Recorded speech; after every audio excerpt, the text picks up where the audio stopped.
A gente vai continuar falando sobre economia porque o IBGE prevê queda na inflação aqui no Distrito Federal. Larissa Batista.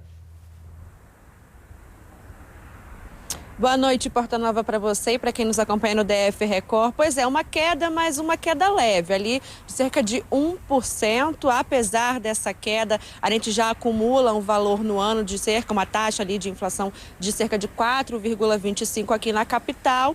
E a gente observou nesse dado atualizado hoje pelo IBGE que pelo menos 8 grupos de itens e bens dos 9, né, que são aí monitorados durante o mês, apresentaram um aumento.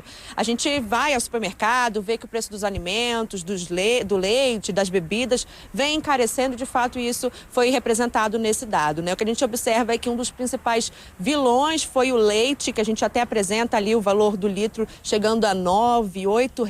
Então tá todo mundo de olho para ver se acha um pouquinho mais barato. E além disso, os derivados, né? Manteiga também, tudo que é relacionado a queijo também teve um certo aumento. Inclusive, Porta Nova, um aumento de 11%. Então é bem significativo aí durante o mês de agosto. Outra questão que teve, outro grupo que teve aí também um certo aumento foi o de alimentos, principalmente frutas. A melancia, banana, uva, laranja acabou aí realmente impulsionando esse grupo e também foi confirmado pela população que está vendo esses preços aumentarem. Outros 2 grupos que foram muito significativos e apresentaram aí um certo aumento foi o grupo voltado para a higiene pessoal e também dos planos de saúde. A gente sabe que houve uma aprovação para reajuste, né, na taxa de alguns planos de saúde, por isso as pessoas estão tendo aí realmente essa variação, observando essa variação. Pois é, então vamos lá, mais uma para o seu bloquinho aí. Vamos lá, Larissa, anotando. Gasolina para baixo. Comida para cima, a inflação acabou sendo puxada para baixo até por causa dessa baixa da gasolina, mas aluguéis subiram muito. Como é que a gente explica, Larissa, uma situação onde a gente tem alta inflação e um consumo em algumas áreas mais alto, mas em outras muito baixo, ou seja, até um risco de deflação aí, como é que fica?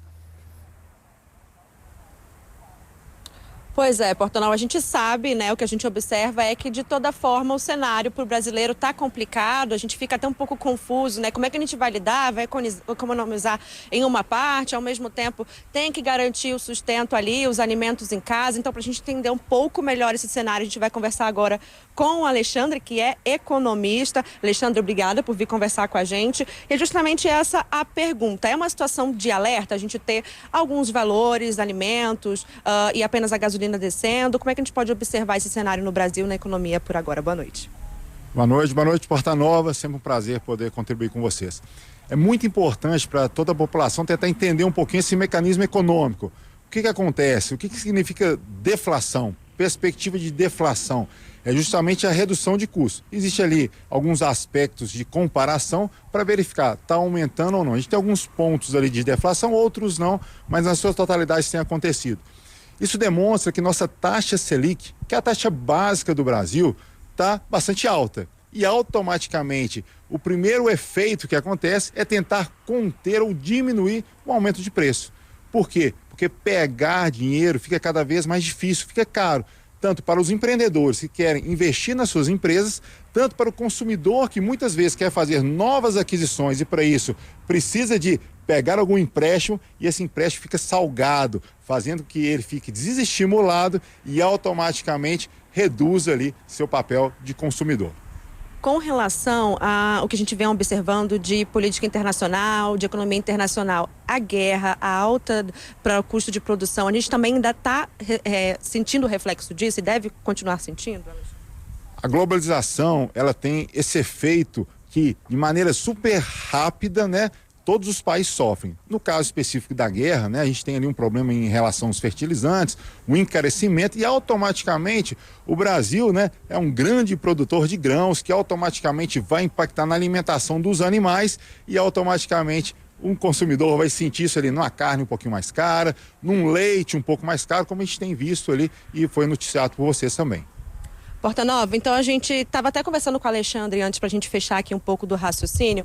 É importante que a gente continue observando essas taxas, essa movimentação e também invista aí numa educação financeira, né? A gente veio se adequando nesse último tempo e vai precisar continuar colocando ali no papel as prioridades, procurando preços e, claro, acompanhar também como a economia vai se desenrolando, porque a gente sabe que vem aí uma mudança de taxa, logo em seguida vem um aumento de preço, então é realmente tentar ficar antenado e acompanhar essa situação que acontece no Brasil, mas também é impactado pelas políticas internacionais, pela economia internacional também. Volto com você. Exatamente, obrigado, Larissa, mas exatamente por isso que a gente lançou aqui, lá em janeiro, aqui no DF Record, aquela nossa lista de compras que a gente vai todo mês com a mesma lista pro supermercado para acompanhar, porque ao longo do ano tem preços que variam sempre do mesmo jeito, por causa de safra, por causa das condições do tempo.